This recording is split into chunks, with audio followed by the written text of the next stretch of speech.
हमारे श्रीधाम वृंदावन में जो हमारे जगत गुरु श्री कृपालु जी महाराज ने प्रेम मंदिर बनाया है, उनमें भगवान की बाल लीलाओं का चित्रांकन किया है मंदिर में। तो आप देखिए पूतना वध की लीला, कि पूतना मरी पड़ी है, कन्हैया उसके पेट पर प्रेम से लेटे हुए हैं और ब्रजवासी नसेनी पर चढ़ करके ऊपर जा रहे हैं।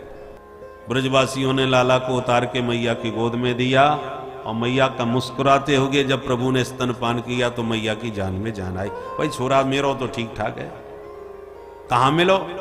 ग्वाला बोले मैया वह मरी पूतना के पेट पे बैठो पायो। अरे भगवान, पूतना कैसे मरी? बोले वो हमें खबर ना पड़ी। एक बोलो मैया मैं समझ गया हो कैसे मरी, बता। बोले मैया तेरे छोरा को लेके जोर से भगी, सो लगी ठोकर दम दी से गिर के मर गई। दूसरा बोलो चोरे, ठोकर खा के मरी होती तो मोड़ के भर गिरी होती, वो तो बिल्कुल सीधी पड़ी। हाँ ये बात तो है, तो फिर तू बता कैसे मरी होगी? अब ये तो कोई सपने में ना सोच सके या कल के छोरा ने मार दी होगी। अपनी अपनी बुद्धि सब लगाए भी लगे। मैया बोली जैसे मरनी थी सो मर गई, पर मेरे लाला की आज साक्षात भगवान ने रक्षा कर ली। पर छोरा ने मुर्दा छू लियो, आज छोरा अशुद्ध है गयो, चलो या की शुद्धिकरण करें। तो लाला को लेके गौशाला में मैया आई। पहले गैया के गोबर में नहवायो, गैया के मूत्र में स्नान करायो, गैया की चरण धूल लगाई, गैया की पूंछ पकड़ के झाड़ो मारो। गोमूत्रेण स्नापयित्वा पुनः गोरज सार्वकम, पंचगव्य में स्नान करा के मैया गैया की पूंछ से लाला को झाड़ा मारने लगी। याद रखिए विशुद्ध वेद लक्षणा गाय की पूंछ का झाड़ा मारने से शरीर के जितने भी अलाय बलाय विघ्न बाधाएं हैं सब अनिष्ट दूर हो जाते हैं। इसलिए जब भी गौ माता का दर्शन करो तो गौ माता का मुख की अपेक्षा पूंछ पृष्ठभाग उसका ज्यादा पवित्र होता है। इसलिए गाय की पूंछ से झाड़ा लगाना चाहिए सिर में।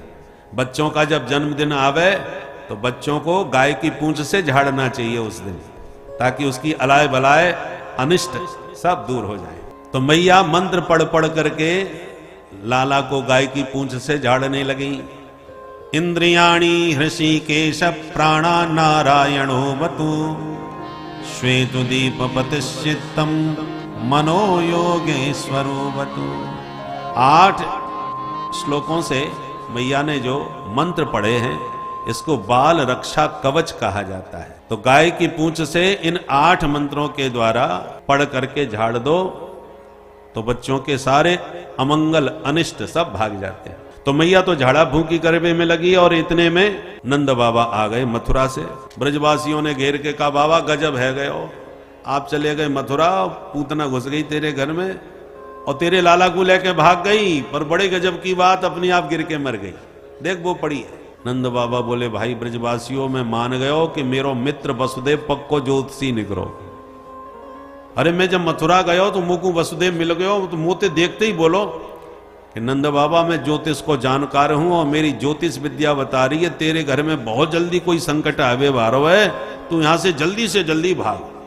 भाई बहाने जैसी कही वैसी मैंने दौड़ लगाई और देख ले मैं पहुंच ना पायो, तब तक तो आफत आ गई। पर मैं भी पूरे रास्ते भजन कर तो आयो कि हे नारायण मेरे छोरा की रक्षा करियो।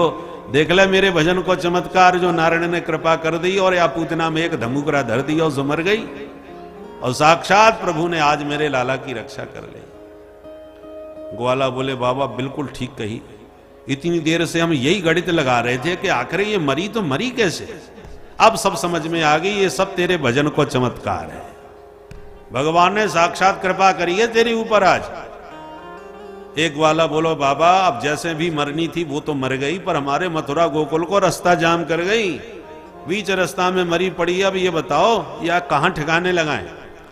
नंद बाबा बोले अपने अपने घर से कुल्हाड़ी और फरसा लेके आओ और या के हाथ पैर काटो, और जितने जो वृक्ष टूटे पड़े हैं वो सब यही के ऊपर पटक दे, वो लगा दो या में आग।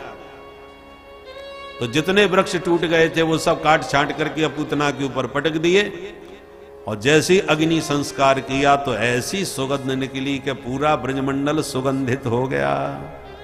दह्यमानस्य देहस्य धूमश्चागुर सौरभ, जैसे हजारों अगरबत्ती किसी ने जला दी, परीक्षित आश्चर्यचकित होके बोले महाराज ये महापापनी पूतना बालघातनी और इसके जलने पर सुगंध निकली, ये बात को समझ में नहीं आई। सुखदेव जी कहते हैं परीक्षित कौन कहेगा ये पापनी है? अरे जिन प्रभु का नाम लेकर के प्राणी मरता है तो परम धाम का अधिकारी बन जाता है। जन्म जन्म मुनि जतन कराही अंत राम कहे आवत नाही। उसी सच्चिदानंद परमात्मा को जो अपनी छाती से चिपका करके प्राण त्याग रही है उसको कौन पापनी कह सकता है? बोल पूतना मर्दन भगवान की जय। पूतना लोक बालघ्नि राक्षसी रुधिरासना जिघांसयापि हरये स्तनम दत्त्वा पशदगति। जिस पूतना में एक भी सद्गुण नहीं था फिर भी भगवान ने उसमें से एक गुण ढूंढ लिया। क्या ढूंढ लिया? बोले स्तनम दत्त्वा पशदगति। रिश्ते में मेरी मौसी है और मौसी का अर्थ होता है मां जैसी। तो मौसी ने मां जैसा ही काम किया है, मुझे देखकर मुझे गोदी में उठाया है, अपना स्तनपान कराया है।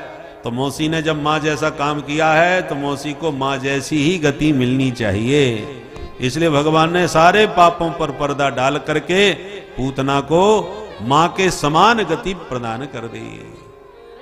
ये तत्पूतना मोक्षम कृष्णस्यार्भकमद्भुतम् शृणुयात् श्रद्धया मर्त्यो गोविंदे लभते रतिम्। सुखदेव जी ने पूतना वध का प्रयोग नहीं किया। वो कहते ये तत्पूतना मोक्षम।